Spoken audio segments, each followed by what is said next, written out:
everybody, I am back doing another video. Before I introduce who this is, I do want to apologize to the viewers that he is a Cowboys fan, so I know that might discredit anything he's going to say, but you know, his name's Victor, and we are going to be making chilaquiles, which is a dish from Mexico. When I went to Vegas for my first time, I tried chilaquiles for my first time, and I was blown away. They were incredible. I had them at a place called Blueberry Hill in Vegas, which they have 3 locations, if I'm not mistaken. They're basically a really good version of IHOP in Vegas, 24-hour diner, and you can get either the rojo, which is red, or verde, which is green, version of chilaquiles there. And I had the verde, and it was amazing. And after I finished, they told me it was a vegetarian dish, and I'm like, what? It was really, really good. And Victor mentioned that he suggested rather that he has a recipe that'll blow my mind away for chilaquiles, and I thought, well, he's a Cowboys fan, so that probably loses a couple points automatically. But you know, that's why we're here. And so yeah, you want to talk a little bit about the dish that we're going to be making today? Well, first, you know, just to get to the main point, to blow this guy's mind as a Giants fan is pretty simple, you know. But on the backhand side of that, this recipe that we'll be making with y'all today is actually a recipe of my mother-in-law's. She was kind enough to show it to me. It's probably the best chilaquiles I've ever had. I'm not discrediting anything that anybody else makes. Just this one just shows that there's a lot of good ingredients and a lot of love put into these dishes. And from my mother-in-law, she makes very good chilaquiles, which today we'll be making chilaquiles verde for you. But okay, I will bring it in close for all the ingredients that we're going to be using. As always, the full description of the video will be in the description of the video. The full recipe will be in the description of the video. Okay, here is a wide shot of everything that we're going to be using for the chilaquiles. Starting off, we're going to use some salt. And Victor, what'd you say? This was called Epazote. Epazote, okay. And we're going to be using some jalapeños and some green tomatoes, a regular, looks like a Roma tomato, and 3 cloves of garlic. And Victor, you want to talk about this right here? They are just regular corn tortillas, but the main factor in this is that they're stale. So they're used pretty much after you cook them. You let them sit for a little while, and then a good thing to note about these is that when they are stale, you can actually freeze them up to about 3 months. If you ever want to cook this meal and don't have to warm up tortillas yourself again. And we're going to use some canola oil. And Vic, if you want to talk about what is... So this is queso fresco, and this is on the other side, that's going to be crema, which is basically sour cream, and then queso fresco is just a Mexican cheese. All right. So first you're going to do is cut off the ends of the jalapeños, get them out of here. So the next step is, I like to personally use hot water. What we're going to do is we're going to put water up into the brim to get everything covered. Start up it on the stove, bring it to a boil it for 4 to 5 minutes, and then once the 4 to 5 minutes is up, cut the fire off and just let it simmer with the top on. And what heat are you going to put on? Over a high heat? Over a high heat to get it to boil. Okay. Once it boils, so with the water being in there, the vegetables will not burn, but you do want to give it enough. You do want to give it enough to where when you get that evaporation, all the water doesn't go through. But you do want to bring it into a high. Does it turn right? Yes. Yeah. Okay. So once it comes to a boil, we're going to put the top on it, let it boil for 5 minutes. Once it's done boiling, we're just going to turn the heat off and let it sit while we fry the tortillas. So as you can see, it's starting to boil. You can lower the heat so the water does not overflow. At this point is when you want to start catching that 5-minute mark with the top on. So from here, we'll stop it at 12 59.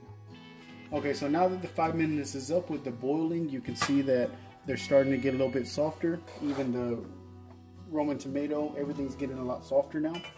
What you can do is just turn the timer off, and then we're just going to turn the heat off and let it simmer until we're ready to blend everything up and actually make the salsa verde. Okay. When you're cutting the tails off of the jalapeños before you put them in here, you can start heating up the oil. So by the time you do put them in, the vegetables into the water, get them to a boil for 5 minutes, you should be about halfway done frying the tortillas, putting them in here, which would make it a little easier to continue the dish on a faster pace rather than waiting for this and then this and step by step. Okay, so from here we're going to start frying the tortillas. For this pan right here, it's only going to fit 2 in at once. They will go by pretty quick. When you have it on medium or high heat, it should only take you about 20 seconds per tortilla. 30 if you want them a little crunchier. At between the midpoint of 10 or 15 seconds, you do want to flip the tortillas. But at the beginning and at the end, you want to fully submerge them. So we will start. You can go whenever you want.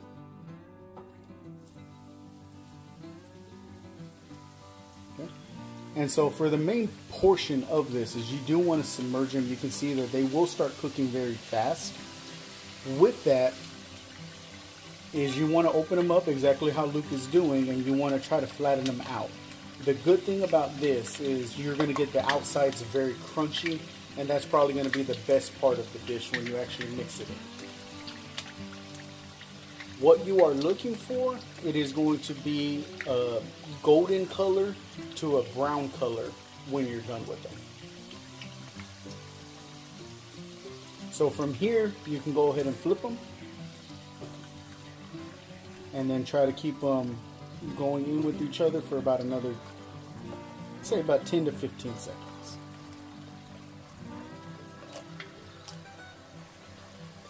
Even if they get that crunchy, you can still push them down and it's not going to break them.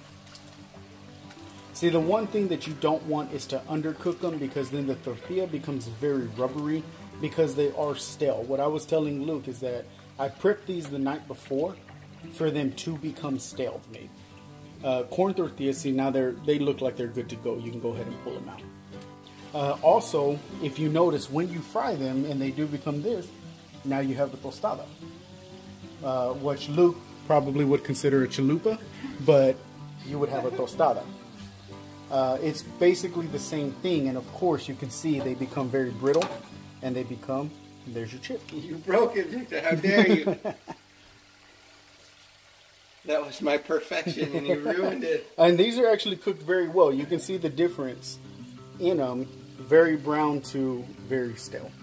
So what you're saying is a Giants fan did a really good job, Victor, is what you're saying. Yes, if you're directed by a Cowboys fan, you know, idiot-proofing anything for a Giants fan is what really counts. And so you're just going to do this process until you cook the rest of your tortillas. Until you fry the rest of your tortillas. Alright, we have the tortillas all fried up right now. So now we're going to use the blender actually. And we are going to start to make the salsa verde. So, getting your ingredients, you're going to get your 3 clovers. You're going to put them in there. And then you can see that they are still steaming. The main portion of this is try not to get any of the water in there. It's going to be strictly vegetables. So get all your veggies from the pot into the blender. So I'm going to give Luke the pleasure of doing this because it's not really something he can mess up. It's just a button press. And you're going to want to press liquefy. And how long are we going to be doing this for? It's more of an eye. It's just to make sure everything gets in there. I would say maybe about 20 seconds. Okay.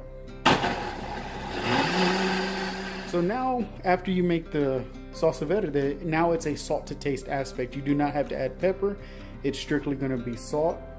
Usually I start with 1 tablespoon. Just to get it going, we're going to put the tablespoon in, put it back on the blender, let it all blend in, and then do a taste test.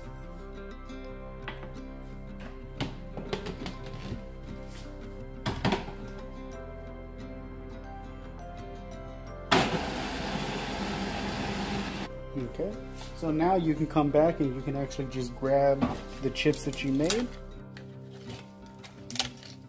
These are the ones I made because Luke was getting a little out there with it. But there's a dude, and go ahead and try it and see what you think.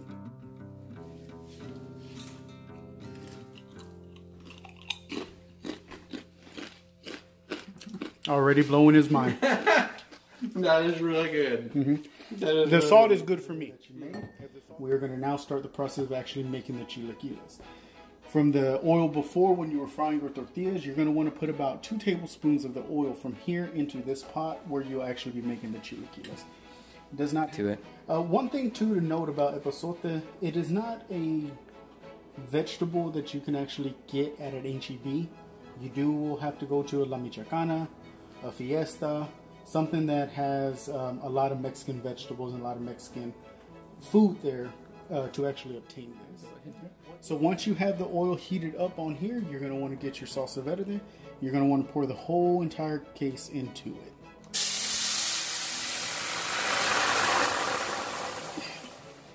You can actually smell the jalapeños coming out of it. From here, you're actually going to use the epazote. You're going to use about 6 stems, and you're going to put the whole stem in it.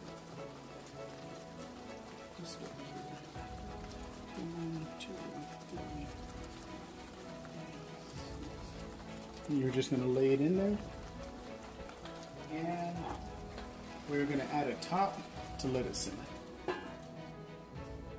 You're going to let it simmer for probably about, I would say, 3 to 4 minutes. If you want to do a timer again, Luke, see if you can get it right this time. I always get it right, Big. I always get it right. Do it for 4 minutes. Okay.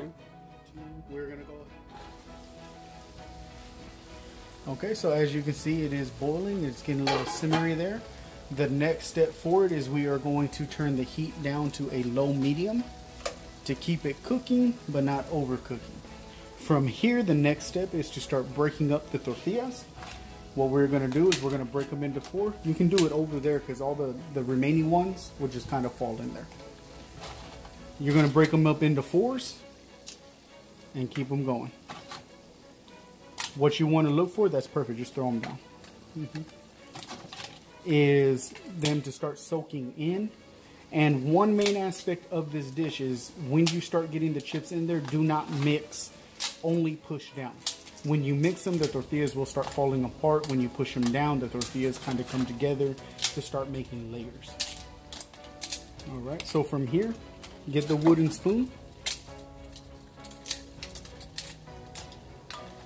And you're going to just start pushing them into the salsa. You can start seeing the salsa will start coming up and over everything. See, ours is a little dry, so this is where we would add a slight bit of water. You want to grab the water from the vegetables. And then what you can do is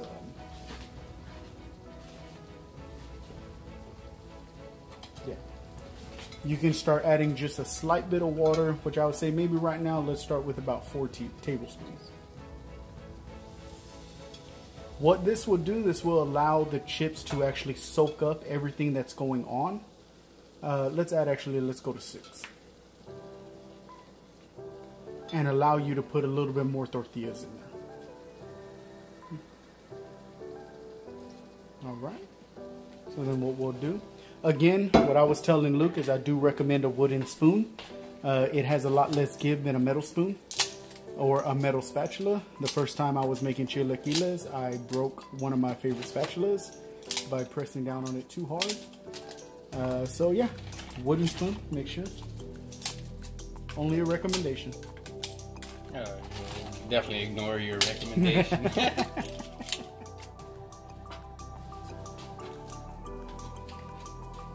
So now you can see that all the chips are starting to get covered.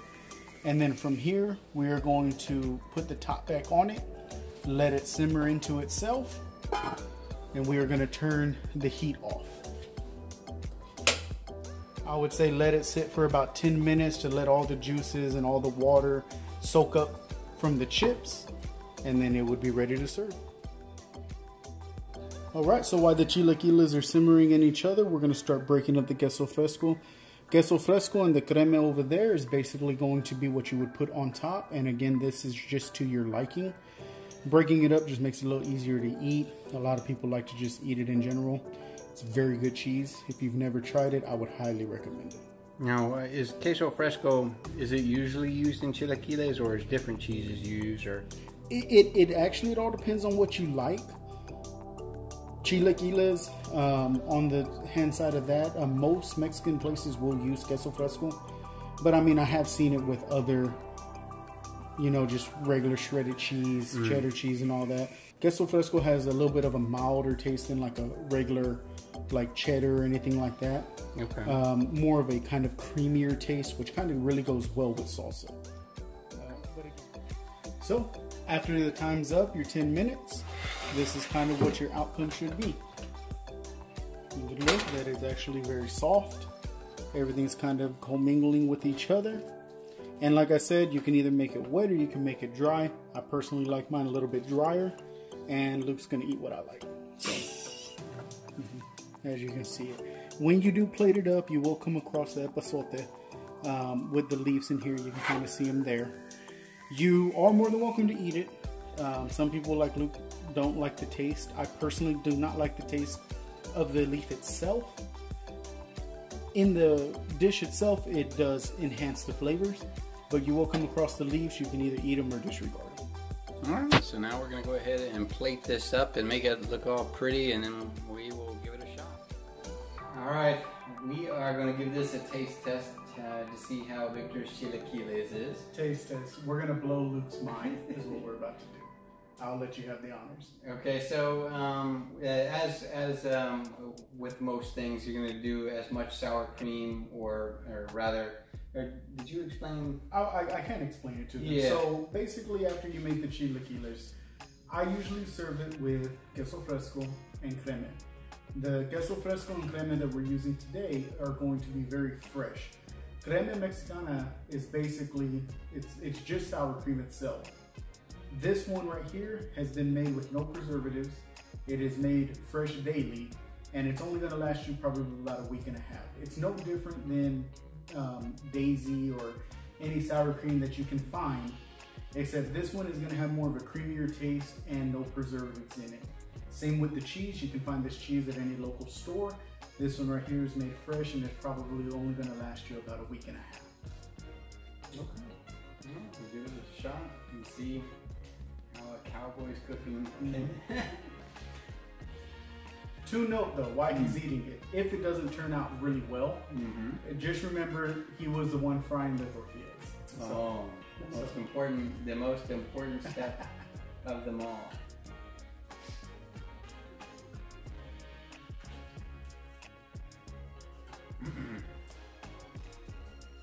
By him not talking, I can already tell his mind's blown.